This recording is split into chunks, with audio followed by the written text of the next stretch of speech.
నా ప్రభు బిడ్డలారా, లోకస్తులు సంతోషించే సంతోషాలు వేరు, దేవుని బిడ్డలు సంతోషించాల్సిన విషయాలు వేరు.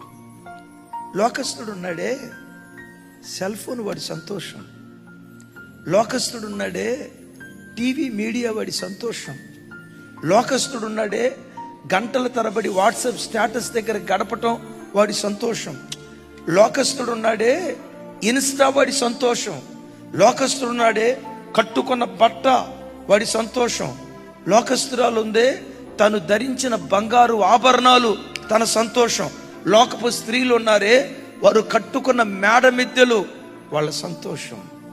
క్రైస్తవుడు ఉన్నాడే వీటిలో వేటిలో సంతోషించుడు. క్రైస్తవుడు సంతోషించే సంతోషాలు ప్రత్యేకంగా ఉంటాయి. నిజ క్రైస్తవుడు ఎప్పుడు ప్రార్థనలో సంతోషిస్తాడు. నానా సాయంత్రం 7 అవుతుంది, కుటుంబ ప్రార్థన చేసుకుందాంరా అని చెప్పటంతో, ఆ పేరు వినటంతో మమ్మీ కుటుంబ ప్రార్థన టైం అవుతుందా అని ఆనందంగా వస్తాడే నిజ క్రైస్తవుడు. నువ్వు చేసుకో మమ్మీ, పద్దాకన్నా ప్రార్థన నన్ను ఇబ్బంది పెట్టొద్దు మమ్మీ అని అన్నాడా వాడు చర్చికి వచ్చిన డూప్లికేట్ క్రైస్తవుడు.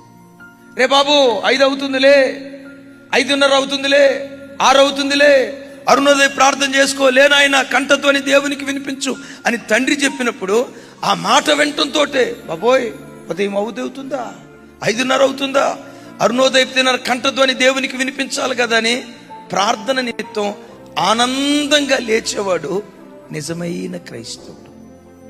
ప్రార్థన అంటే నీకు ఆనందంగా ఉంటుందా, ముళ్ళ మీద కూర్చున్నట్టుంటుందా? మందిరంలో ఉపవాస ప్రార్థన జరిగేటప్పుడు ఆనందంగా ఉపవాస ప్రార్థనకు వస్తావా? ఏం ప్రార్థన, ఎంతసేపు ప్రార్థన, ఇన్నిసార్లు ప్రార్థన చేయాలా అని ప్రార్థన నీకు ముళ్ళ మీద కూర్చున్నట్టుంటుందా? ప్రార్థన నీకు ముళ్ళ మీద కూర్చున్నట్టుందంటే నీ సంతోషం ఏదో ఉంది అని అర్థం. ఆనందించాల్సిన వాటిలో ఆనందించకుండా వేరే వాటిలో నువ్వు సంతోషిస్తున్నావు అని ఒక్కసారి ఆలోచించు. ప్రార్థనలో మోకరించాడా ఆనందంగా ప్రార్థన చేస్తాడు, ఆనందంగా కేరింతలు కొడతాడు, ఆనందంగా కేకలేస్తాడు, ఏడ్చేటప్పుడు ఏడుస్తాడు, నవ్వేటప్పుడు నవ్వుతాడు, గంతులేసేటప్పుడు గంతులేస్తాడు. ప్రార్థనను భారంగా ఎంచడు. ఆ ప్రార్థన ఎలా చేస్తాడంటే ఆనందంగా ప్రార్థన చేస్తాడు. సెల్ ఫోన్తో కాసేపు గడపడానికి నువ్వు సంతోషిస్తావా?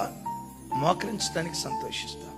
టీవీ క్రికెట్ మ్యాచ్ నీకు సంతోషం అయిపోయింది కానీ ప్రార్థన నీకు సంతోషంగా లేదా? ఒకసారి ఆలోచించు.